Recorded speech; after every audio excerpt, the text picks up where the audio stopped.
حبيبي يا محمد يا صديقا بالوعد يا أحمد يا مؤيد يا حبيبي من الفرد الصمد حبيبي يا محمد يا صديقا بالوعد يا أحمد يا مؤيد يا حبيبي من الفرد الصمد. Assalamualaikum warahmatullahi wabarakatuh. Waalaikumsalam warahmatullahi wabarakatuh. Hamdan wa syukranillah amma ba'du. Puji syukur kepada Allah Subhanahu wa taala. Pada hari ini Forum Komunikasi Penyuluh Agama Islam Kecamatan Sanangwetan, Kota Blitar, talk show di channel Rumah Penyuluh Media Dakwah dan Informasi. Pada hari ini saya ditemani oleh Bapak Haji Habibur Rahman MHK. Assalamualaikum Bapak. Bagaimana keadaannya? Sehat hari ini? Alhamdulillah, sehat luar biasa. Perlu kita ketahui bahwa Bapak Habibur Rahman adalah kasih terbaru di PHU, penyelenggara haji dan umroh kantor Kementerian Agama Kota Blitar. Selamat Bapak. Pada hari ini tema kita adalah tentang regulasi baru pelimpahan porsi calon jamaah haji meninggal atau sakit permanen. Nah, yang saya tanyakan Bapak, apakah sudah ada dasar hukumnya untuk regulasi baru ini? Assalamualaikum warahmatullahi wabarakatuh. Waalaikumsalam. Bismillahirrahmanirrahim. Alhamdulillahirabbil alamin wassalatu wassalamu ala asyrofil anbiya'i wal mursalin wa ala alihi washabbihi ajmain. Amma ba'du. Yang kami hormati segenap pengurus Forum Komunikasi Penyuluh Agama Kecamatan Sanangwetan dan seluruh penyuluh agama seluruh Blitar yang saya hormati.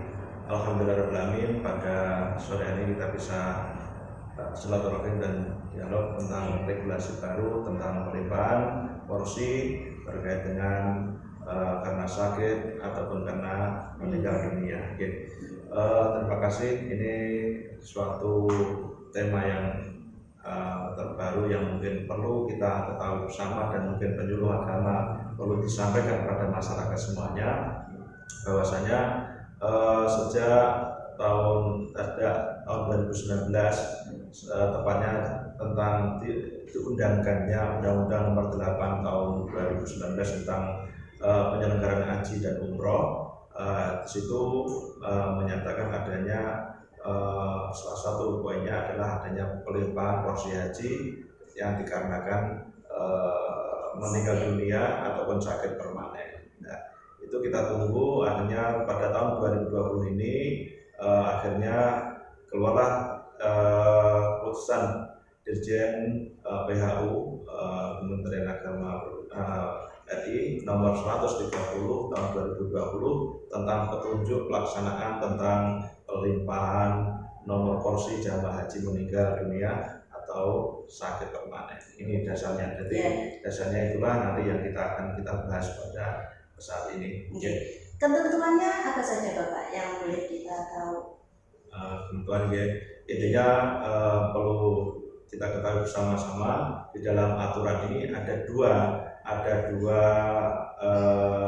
hal yang perlu kita ketahui, bahwasanya porsi haji sejak tanggal terhitung tanggal 29 April tahun 2019 itu mulai tanggal itu sampai ke sekarang, seandainya ada jamaah haji yang calon jamaah haji yang meninggal dunia, porsinya bisa dilimpahkan dengan dua syarat, dengan ketentuan memang ada sesuatu yang macam ini, yaitu karena memang meninggal dunia, yang kedua adalah sakit permanen. Nanti kita jelaskan apa sakit permanen itu tersebut semacam itu. Mohon dijelaskan apakah penggantinya ini apakah harus sudah terdaftar yang diketahui oleh masyarakat umum Iya. itu bagi yang penerima pelimpahan ini, yang menerima atau penggantinya itu harus sudah terdaftar, sudah punya porsi haji dan minimal 3 tahun. Apakah Iya. benar seperti itu? Menurut ketentuan ini, pelimpahan nomor porsi haji ini dapat hanya dilakukan tidak harus mempunyai sudah punya porsi haji. Semacam ini. Enggak, jadi intinya tidak harus punya porsi haji. Kepada siapa? Jadi kalau ini sudah ada ketentuannya, porsi haji ini bisa melimpah hanya kepada suami ketika istrinya meninggal, atau istri yang suaminya meninggal, kepada ayah atau kepada ibu, kepada saudara kandung ataupun kepada anak kandung. Berarti ada 6. Yes. Boleh dilimpahkan kepada suami, istri, ayah, ibu, saudara kandung, ataupun anak kandung. Jadi yang boleh menggantikan di antara 6 itu tadi ya. Hanya itu. Jadi dengan ketentuan. Jadi tetangga tidak boleh ya, Pak? Ini menantu saja nggak boleh. Oh, tidak boleh. Iya. Intinya ketentuan semacam itu dengan banyak sekali pembuktian bahwasanya yang bersangkutan adalah suami atau istri yang orang yang meninggal dunia tersebut. Terus mohon maaf, kapankah itu boleh dilimpahkan? Batasannya? Batasannya. Apakah 1 bulan meninggal itu boleh dilimpahkan atau bagaimana? Ini seperti pertanyaan kemarin ketika kita sosialisasi kemarin juga ada pertanyaannya. Kan ini batasan ini minimal usia penerima limpahan ini minimal usianya adalah 12 tahun. 12 tahun dan 12 tahun ini berangkatnya minimal usianya adalah 18 tahun. Minimal dilimpahkan supaya kita punya anak kalau meninggal dunia punya anak 12 tahun bisa dilimpahkan kepada yang anak tersebut, tapi tidak bisa anak ini 12 tahun berangkat, tapi nunggu yang bersangkutan umurnya 18 tahun. Berarti tidak boleh langsung berangkat. Karena itu usianya tadi loh ya, karena usia. Makanya ketika seseorang tadi ada yang bertanya kemarin itu, seandainya ini anaknya umurnya masih 8 tahun untuk dilimpahkan kalau persyaratan ini harus 12 tahun gimana? Karena tidak ada ketentuan apakah setelah meninggal dunia harus segera atau memang tidak ada ketentuan. Berarti boleh seandainya memang meninggal dunia kemudian tidak diurus, kemudian menunggu keluarga atau yang akan dilimpahkan ini usianya 12 tahun, ya tidak apa-apa semacam itu, sehingga nanti orang yang dilimpahi porsi ini adalah umurnya genap 12 tahun. Karena memang nggak ada aturan yang harus berapa hari setelah meninggal dunia harus dilimpahkan, tidak ada. Kecuali nanti ada regulasi baru setelah meninggal dunia ada batasan waktu 1 bulan atau 2 bulan semacam itu, kecuali semacam itu. Untuk sampai saat ini belum ada. Seandainya yang menggantikan itu sudah memenuhi syarat gitu. Usia 30 dan lain sebagainya sudah memenuhi syarat, 1 bulan sebelum keberangkatan haji itu meninggal. Apakah dia bisa langsung menggantikan tahun itu juga? Atau menunggu beberapa tahun berikutnya? Karena yang melimpahkan ini tadi seharusnya 1 bulan berikutnya itu sudah berangkat haji. Inilah regulasi baru ini yang mengatur semacam itu. Jadi intinya regulasi baru ini menyatakan bahwasanya ketika seseorang yang sudah punya porsi haji yang apalagi yang akan berangkat itu meninggal dunia, ini bisa digantikan oleh orang-orang yang saya sebutkan tadi untuk menjadi salah satu pengganti dari orang yang meninggal tersebut. Nah, jadi maksudnya apa? Maksudnya ya ketika itu porsinya harus berangkat tahun ini, tahun yang berikut ya dia berangkat dengan porsi haji yang sudah ada yang digantikan tersebut. Syaratnya apa saja? Tidak harus nunggu beberapa tahun itu tidak ada. Syaratnya apa saja untuk pelimpahan haji? Otomatis kalau pelimpahan haji kita kalau ini tadi bicara tentang karena mati ya, kalau pelimpahan ini pasti kita harus mengajukan ke Kementerian Agama itu dengan persyaratan bahwasanya persyaratannya diantaranya adalah kalau itu meninggal dunia harus ada surat kematian dari intinya dari Dukcapil, dari Dinas Kependudukan dan Catatan Sipil itu pasti, dan juga menyerahkan asli daripada surat setoran awal. Jadi ketika seseorang itu seseorang itu daftar pasti ke Kementerian Agama, dia dari bank itu ada setoran awal sebagai data awal 25 juta itu yang dibawa juga aslinya ya. Juga surat kuasa penunjukan mungkin dari sekian banyak saudara, mungkin anak yang pada ada anak 5, itu surat kuasa dari 5-5-nya inilah yang kepada siapa, anak yang tertua atau yang terkecil, dan intinya siapa yang menggantikan orang tuanya meninggal ini siapa, semacam itu, atas ada surat persetujuan yang ditandatangani oleh semua saudara atau semua ahli waris yang sudah diterima. Berarti biar tidak ada konflik ya. Jadi sebelum berangkat sebelum mengajukan itu harus sudah ada keputusan dari pihak keluarga bahwa ini yang akan menggantikannya dengan menunjukkan surat dan tertanda tangan. Termasuk ada surat tanggung jawab mutlak dari yang bersangkutan, sehingga seandainya ada manipulasi dari semua itu ya yang bersangkutan bisa dituntut secara hukum dan sebagainya. Itu sebagai salah satu syarat yang harus disampaikan dalam proses pelimpahan porsi haji ini. Itu saja Pak. Ada yang lainnya kira-kira? Ya otomatis seperti salinan kopi KTP, KK ataupun tentang tanggal lahir yang menyatakan bahwasanya antara orang yang meninggal sama yang dilimpahkan ini ada hubungan keluarga itu ya semacam itu, seperti akta kelahiran dan sebagainya. Itu kiranya ada yang perlu disampaikan lagi, itu mengurusnya di kantor Kementerian Agama Kota Kabupaten.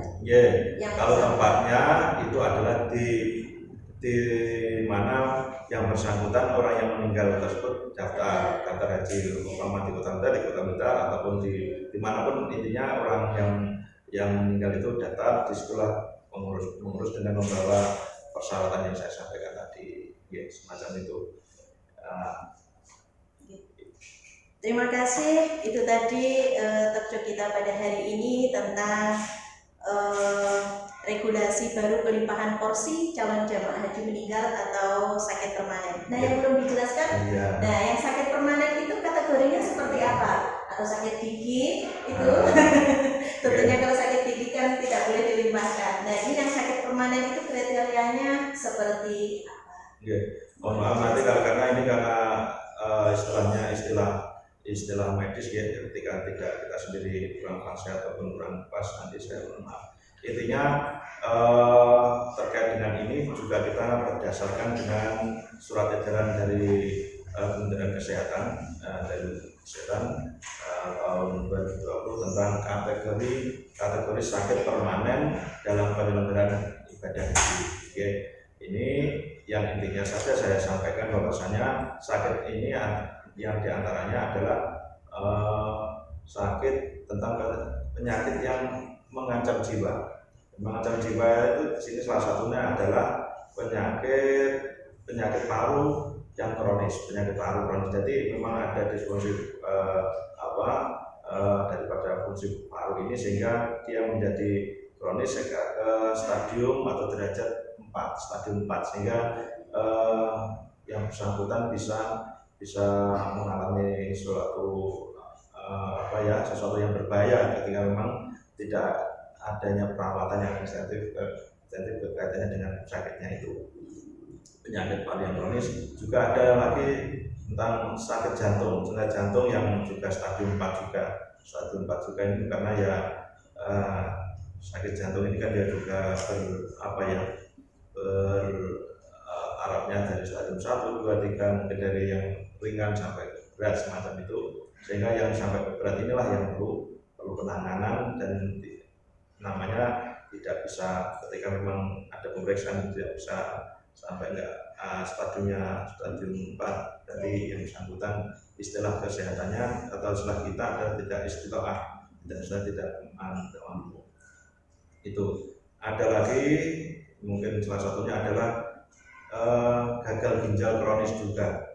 Yang bersangkutan ada pasien yang gagal ginjal yang mungkin kita tahu bahwa harus mungkin 1 minggu 2 kali cuci darah ataupun dengan cuci darah mandiri yang harus sehari 2 kali, mungkin pagi sama malam yang pakai cairan itu ya senapan dengan itu bisa dikategorikan penyakit ya